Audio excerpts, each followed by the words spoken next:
In today's world, it's easy to fall into the trap of materialism. We are constantly bombarded with videos all over the internet that tell us that you need to own Bugattis, you need to have more material possessions, you need to be a millionaire, you need to have more and more and more to be happy and fulfilled in life. But is it really the case? Well, let's try to find out. And if you're someone who is an Edutate fan, then this video is going to be an eye-opener for you. So let's start.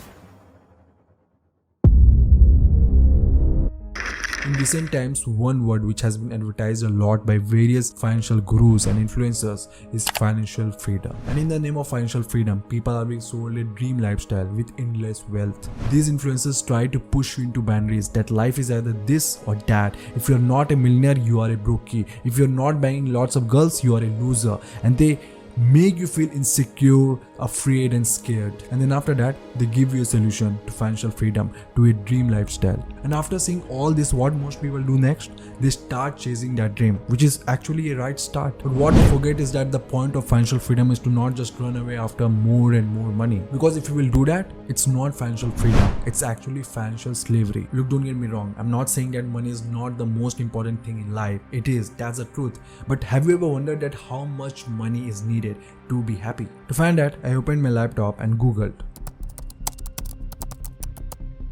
And this is what I found. A 2010 study conducted by economics Angus Deaton and psychologist Daniel Kahneman. The study showed that happiness does increase with wealth, but only to a level, and that level is $75,000 per year. And after that, how much more you make is not going to give you any greater degree of happiness. But as the study was done back in 2010 and times have changed, so let's increase this figure to around $100,000 per year. Now this figure is not a benchmark for everyone. I mean, it depends from person to person. For some it may be $100,000, for some it may be $1 million, and for some it may be $10 million.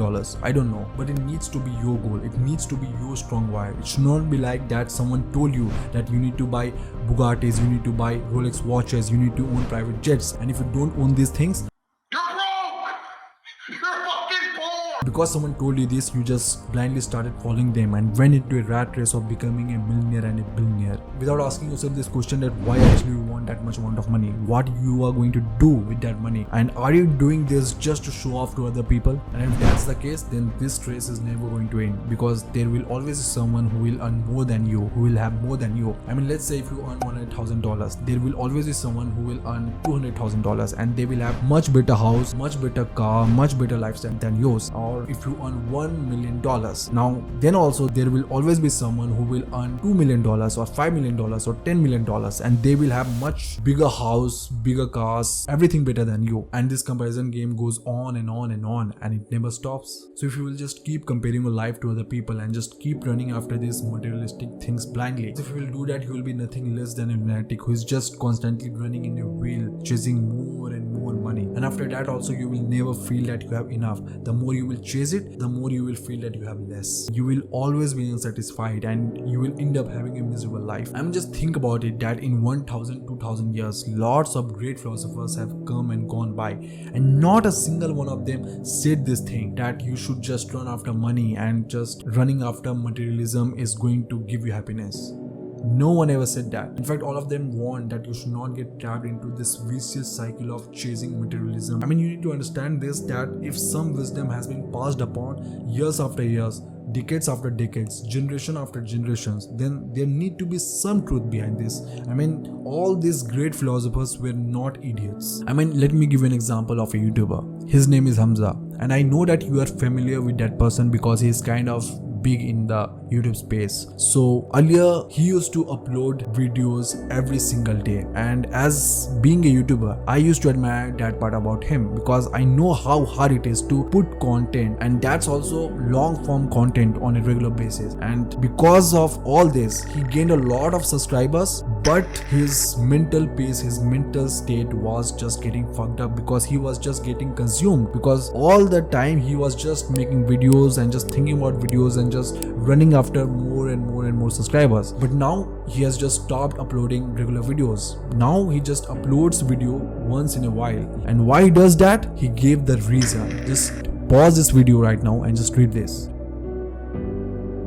I'm not going to deny that Edutate has helped a lot of young men get into self-improvement and improving their lives and working on their goals. But you need to have your own awareness of where to stop. Look, I have always said this, that you should not follow any famous personalities or celebrities because you don't actually know them. You have never lived with them. You have never talked to them. I mean, you know the image or perception that has either been created by media or by them. I mean, and you need to understand this thing that they are not God. They are human beings, and every human being has a good side and a bad side. So what you should be doing is that you should admire and idolize the good part of them and try to implement some of their things into your life that is going to make your life better in some way. And apart from that, reject all the unnecessary stuffs that is not good for you. So don't let anyone tell you that what your goal is. You need to decide your own goal.